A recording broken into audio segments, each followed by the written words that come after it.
that death is just one step in a soul's journey through the universe.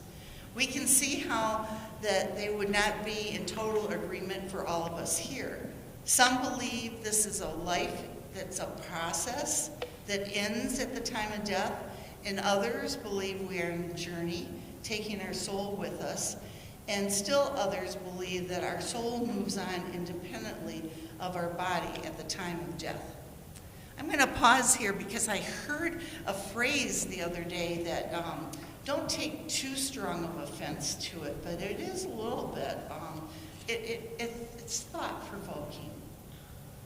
That sometimes Unitarian Universalists are described as a brain on a stick. Because what do we celebrate? We celebrate our intellect. We celebrate what we can rationally think about. But the newer groups of people that are coming through our doors now are entertaining a vast array of experiences. Experiences that they've had in nature that may have touched their soul, like the Transcendentalists had, or experience that can't be explained altogether by science. So some of you, I personally know some of you, have entertained going to a psychic, for example. And so what you are told, if you're going to go visit a psychic after somebody close to you dies, is that you should wait 6 months because the person that's deceased has their own work to continue to do. And that would kind of align with this idea of the soul continuing. I'm not here to convince you one way or another. I'm here to confuse you for the rest of the day. My sweet 54-year-old Chinese neighbor died last month. She and I had an interesting relationship because she spoke very little English, but I speak Sicilian, and I would go to doctor appointments with her and do the interpretation between her and the doctors. It was a beautiful relationship.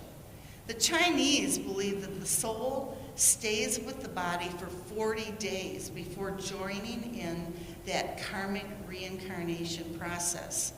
So when we go back and look at what Aristotle said in describing living things, he would see animals, plants, humans as animate, and they had 3 different levels. The nutritive, vegetable, as you call it, vegetative, meaning eating and reproducing with all life shares, including the root vegetables. And the self-willed mode of activity, which includes sensory faculties, which means moving around and using all the 5 senses, which only animals and people have in common.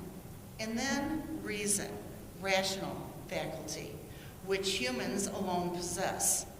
Although we have reason, we also have these 2 lower faculties that operate within us when we use our sensory and taste and metaphors, etc.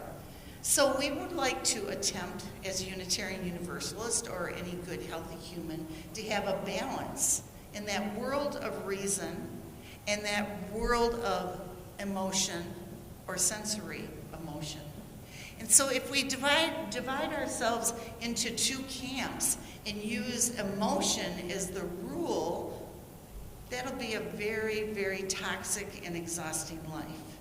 In my opinion, it's just as toxic to only deal with reason. So we have a balance because we are open to this entire human experience.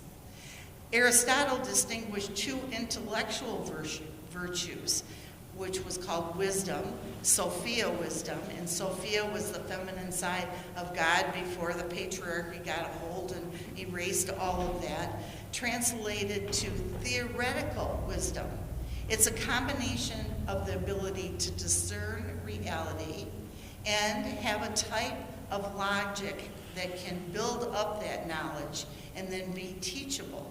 So all of that is going on within us. We can take these ancient approaches of soul and hold it alongside of now what you all are really going to be riding the wave at, and some of you already are in places of employment with artificial intelligence coming in.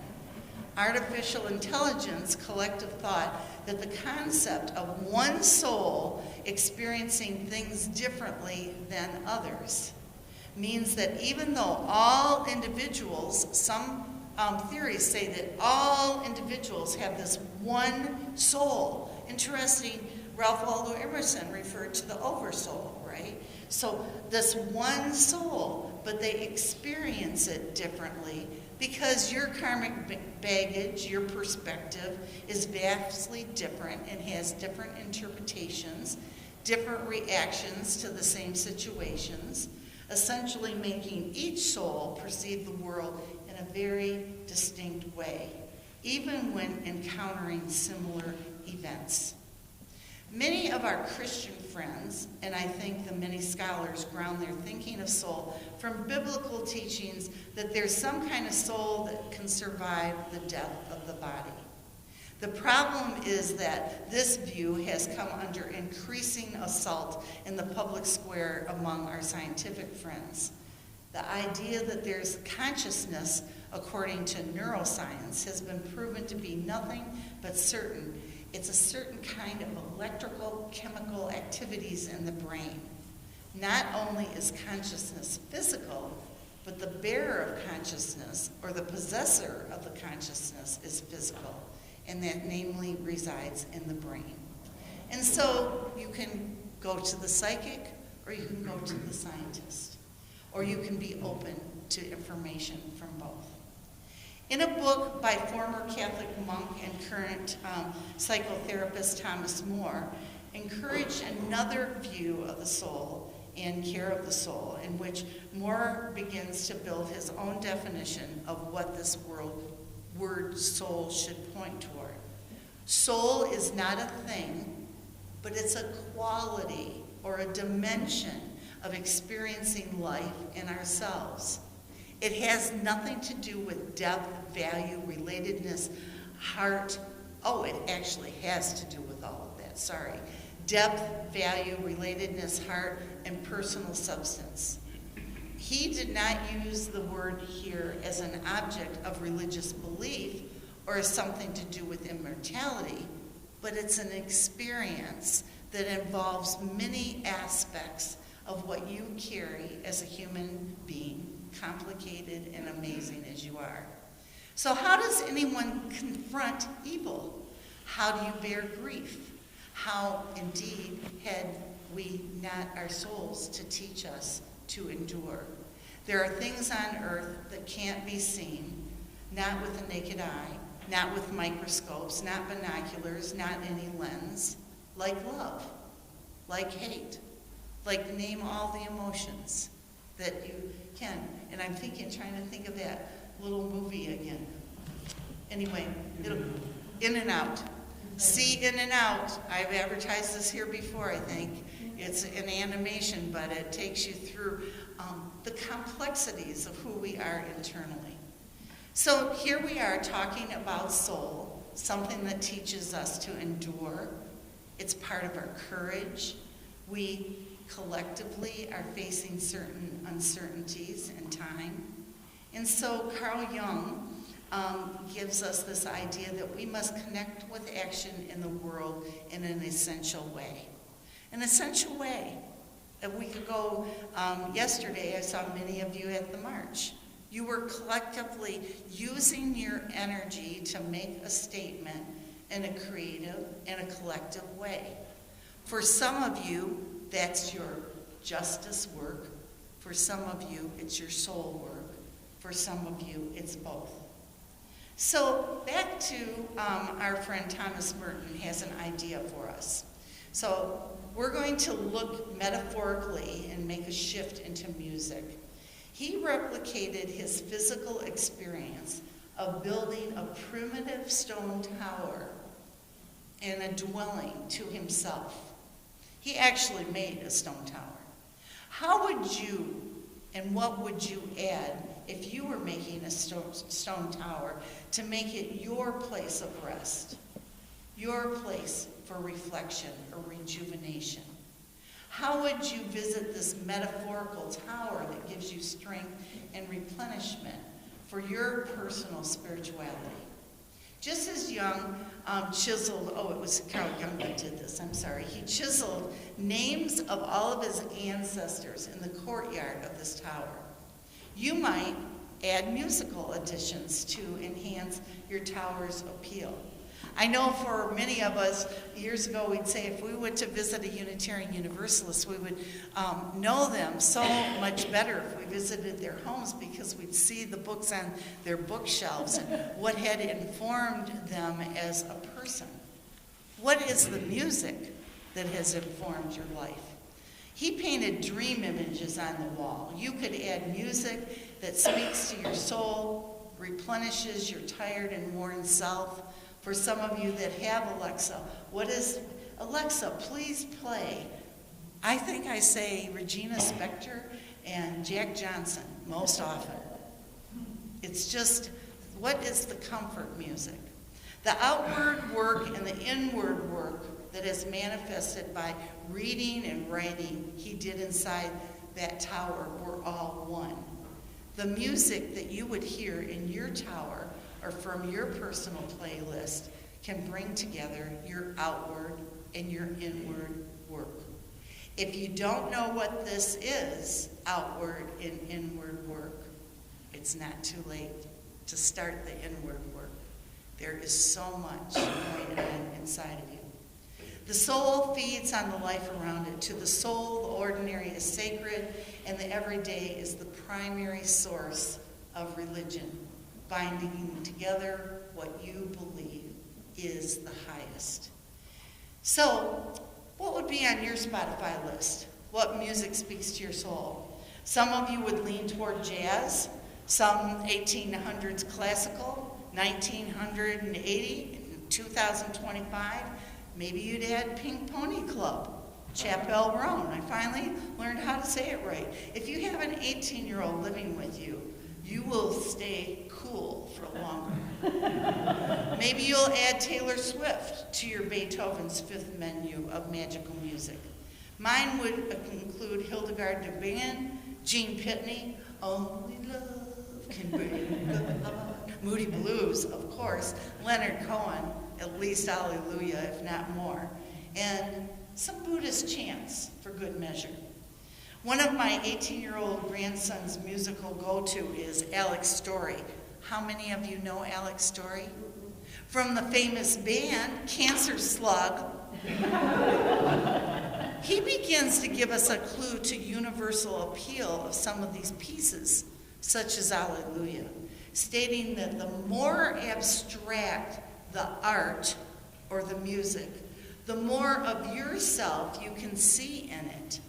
So when you re-listen later today to Alleluia with the words, those vague natures that come about with those lyrics invite us to be swept away in a place that is almost magical and unexplainable. It goes like this: the fourth, the fifth, the minor falls, the major lifts, the baffled king, composing Alleluia. And I know some of you are going to Google it, and there are podcasts about the true meaning that Leonard Cohen had when he read and wrote these lyrics. Well, he's not here to check it out. But you can check it out. Tied you to the kitchen chair and cut their hair. I'm sure that if we took a poll, there would be at least 75 to 80% of you that if you heard it sung by the proper person, Andrea Bocelli, of course, you would be in tears. And you wouldn't understand why. Because you're in that song someplace, and it sweeps you away. Ken Wilber, American theorist and writer on transpersonal psychology, said the more vague the illustration, the more universal appeal it holds. And so sometimes you're drawn to a piece of art for the same reason, and you can't explain, like, what is it? Or sometimes you look at a piece of modern art and you say, I could do this at home. But you look at it and you're drawn into it by the patterns or the color, because there's space. The Gandharva Veda music allows for longer silences and pauses to help other experiences create bliss within those silences. And so when you listen to a chant, often there will be a gap. And all of you that are in the choir, or if you've ever sung or played any music before on an instrument, you know that the silences and the pauses are just as important as the rest of the piece. So how do we reconnect to this inner strength? We sing Spirit of Life together. We'll build a land for all that is our life. We remind each other through our song that there's active hope and fuel in our actions. Bobby McFerrin, that's who I would encourage you to Google his podcast. He tells a remarkable story of all the connections that he made with people from Africa, and he cataloged so much of the music with extinct languages, and was asked of the women that learned these languages again, how did you know some of them? And they would say, they were embodied memories within our spirit. I'm half Italian. I don't speak any Italian that I could actually speak in public. But when I hear the music being sung in that language, there's something that speaks to my soul.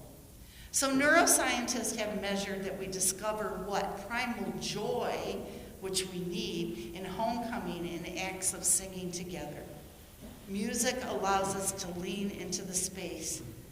Singing together is an ethical discipline. We all need that as Unitarian Universalists to give us the appreciation of why we should continue. So this ordinary sense of things around you, it's not so ordinary at all. Joy can be an act of resistance. Continue to resist. To continue to dance at the protest and at the revolutions. Continue to find yourself, whether it be in a spirit of nature called soul, or being a brain on a stick and knowing that you're the best brain on the stick in the country, or at least in this congregation. I was telling someone as they walked in this morning about this 18-year-old that has moved in with us. These kids are so smart. They all could be prosecuting attorneys. You can mention a topic and they will give you so much. Now, what is the next step? Like root vegetables. They need to be planted at the right time and watered. And the spiritual will become the intellectual, and the intellectual will become the spiritual. And there will not be arguments, there will be discussions, and most importantly, there will be song. And so, as you get on the soul train, how many of you watched American Bandstand? Okay. How about Soul Train? Okay. What's the version of it now? How do these kids learn to dance? They'll have to come to church as we move into the ending song for our music. I'd like to share this last reading, and it's called The Dakini Speaks, and it's by Jennifer Wellwood. And if you end up wanting a copy, I'll send it to Reverend Bridget, and she will get it around to all of you. So hold on to your hats before we sing Let It Be a Dance. My friends, let's grow up. Let's stop pretending that we don't know the deal here. Or if we truly haven't noticed, let's wake up and notice. Look, everything can be lost. And will be lost. It's simple. How could we have missed it for so long? Let's grieve our losses fully, like ripe human beings. But please, let's not be shocked by them. Let's not act so betrayed, as though life had broken her secret promise to us. Impermanence is the only promise that has been given, and she keeps it with ruthless impeccability. To a child, she seems cruel, but she is only wild. And her compression is given to us with precise exquisiteness. Brilliantly penetrating, luminous with truth, she strips away the unreal to show us the real. This is the true ride. Let's give ourselves to it. Let's stop making deals for a safe passage. There isn't one anyway, and the cost is far too high. We're not children anymore. The true human adult gives everything for what cannot be lost. Let's dance the wild dance of having hope and continuing in the dance. Would you stand as you are willing and able? And if somebody gave me the number, I would be so happy. Is it 311?